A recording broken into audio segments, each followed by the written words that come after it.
Je sais que les temps sont pas faciles. Ils sont effrayants même pour certaines personnes, puis honnêtement, je suis pas quelqu'un qui a peur facilement. Moi, ça fait 14 ans que je me précipite tête première dans des situations de danger, dans des zones de guerre, pour rapporter, pour documenter ce qui s'y passe. Parce que je me sens une responsabilité de le faire. Je l'ai pas eu facile, j'ai pas grandi dans la ouate. Moi, ma mère était mère monoparentale. Des problèmes de santé mentale dans ma famille, on en a connu. La pauvreté, puis grandir gay comme membre d'une minorité visible sur la rive sud de Montréal, c'était pas facile tous les jours. Mais, mon Dieu, je suis chanceux d'être né au Canada. Ça, c'est quelque chose que ma grand-mère me répétait souvent en me rappelant à quel point le privilège, ça vient avec des responsabilités. Ça, c'est quelque chose en quoi je crois profondément. Quelque chose qu'elle m'a répété plein de fois avec tant d'amour. Puis c'est cet amour-là qui m'a amené à me rendre dans des zones de conflit, des zones difficiles où les gens souffrent, vivent des situations abominables.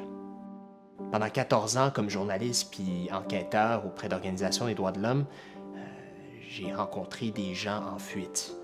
Des gens qui ont subi des sévices abominables, des sévices sexuels, de la torture, des parents qui ont perdu leurs enfants, des enfants qui ont perdu leur famille, des gens qui ont perdu tout ce qu'ils possèdent. Fait que quand je rentre au Canada, mes amis me demandent « Mais comment tu fais pour rester optimiste? Comment tu fais pour avoir un peu d'espoir pour le genre humain dans ce contexte-là? Pourquoi est-ce qu'on devrait avoir des enfants si tout est si sombre, si l'avenir est aussi incertain? » Il y a des jours où j'ai juste pas la réponse à ça. Tu sais, c'est des questions difficiles.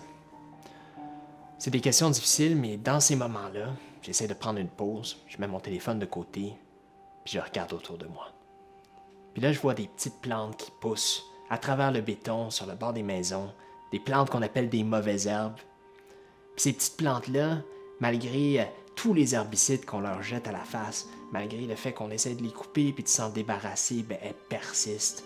Elles persistent. C'est des millions de cellules, des milliards de cellules qui collaborent entre elles pour faire germer ces petites graines-là puis les amener vers le soleil. Je trouve qu'il y a quelque chose de beau là-dedans, quelque chose d'inspirant. Moi, en tout cas, ça me donne envie de me battre. Ça me donne envie de me battre parce que ça, c'est la vie. Il faut quand même reconnaître quand on regarde dans les yeux d'un enfant, quand on regarde justement des bourgeons germer, à quel point tout ça, c'est un miracle. C'est un miracle auquel on doit pouvoir s'attarder, pouvoir prendre le temps de l'admirer et de le protéger. Le travail, l'économie, la politique, tout ça, ce sont des éléments qui devraient être là pour nous permettre de faire ça. Parce que c'est ça le bien vivre, le mieux vivre. Être capable de profiter de la vie et d'en prendre soin. Moi, c'est mon espoir. Moi, c'est ça qui me donne envie de me battre. Là, je vous entends déjà la politique. C'est sale, c'est cynique, c'est plein de promesses brisées. Je vous entends dire ça, puis je comprends. Mais je trouve ça tragique parce que la politique, c'est notre seule voie de sortie.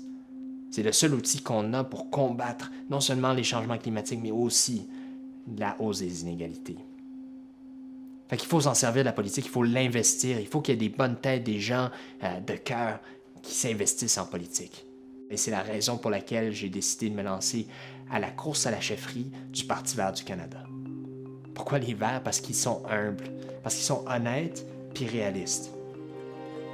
Parce qu'ils n'ont pas peur de dire les choses comme elles sont, de parler aux Canadiens et aux Canadiennes comme s'ils étaient des adultes, ce qu'ils sont. On a trop de partis politiques qui prennent les citoyens pour des enfants, qui leur racontent des belles histoires sur un futur souriant. Le futur actuellement, vous le savez, je le sais, il n'est pas hyper brillant. C'est à nous de vraiment prendre ce futur-là en main puis de s'assurer qu'il va demeurer vivable pour les générations à venir. Ce travail-là, on doit le faire ensemble.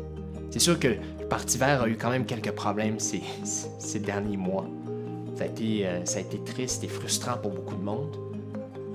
Mais il faut faire renaître l'espoir au sein du parti, puis au sein du Canada. Parce que si les Verts perdent espoir,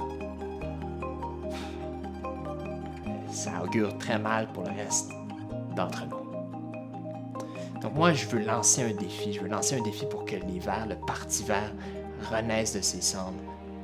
Pour que le Parti vert, comme les mauvaises herbes, là, s'infiltrent à travers le béton, s'infiltrent à travers le gris de la société actuelle, puis germent, poussent, qui travaillent ensemble pour s'étendre vers le soleil, s'étendre vers un monde qui sera, on l'espère, un peu meilleur dans le futur. Puis ça, si on réussit à faire ça, puis il faut qu'on le fasse.